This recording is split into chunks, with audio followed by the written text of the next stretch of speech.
Political కామెంటరర్ గా మారిన comedian కిరాక్ ఆర్పి YCP hit list లో ఎక్కారు. మాజీ మంత్రి వైసీపీ సీనియర్ నేత బొత్స సత్యనారాయణను అనుకరిస్తూ మిమిక్రీ చేయడంతో కిరాక్ ఆర్పి మీద విపరీతమైన వ్యతిరేకత వచ్చింది. కూటమి పార్టీల నాయకులు, కార్యకర్తలు సైతం ఆర్పిని తప్పుబట్టారు. సీనియర్ నాయకుడి మీద కామెడీ చేయడం తగదని తలంటారు. ఇక వ్యతిరేకులతో పాటు మద్దతుదారుల నుంచి ట్రోలింగ్ ఎదురయ్యేసరికి కిరాక్ ఆర్పి బొత్స సత్యబాబుకు క్షమాపణలు చెప్పారు. కానీ వైసీపీ వర్గాలు మాత్రం కిరాక్ ఆర్పి సారీని తెలియదని తేల్చి చెబుతున్నారు. వైసీపీ అధికారంలోకి రాగానే ఆర్పి అంతు చూస్తామని రప్పరప్ప డైలాగులు చెబుతున్నారు.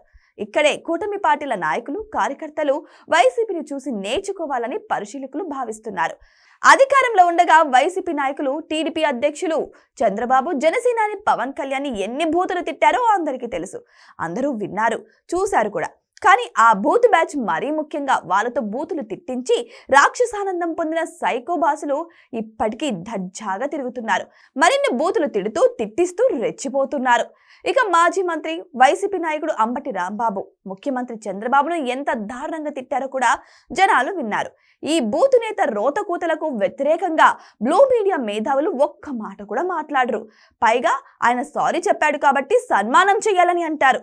కానీ కిరాక్ ఆర్పి మిమిక్రీ చేసినందుకు సారీ చెప్పినా వదిలే ప్రసక్తే లేదంటూ ఇదే వైసీపీ శ్రేణులు, వారికి వంతుపాడే బ్లూ మీడియా మేధావులు విషం కక్కుతున్నారు.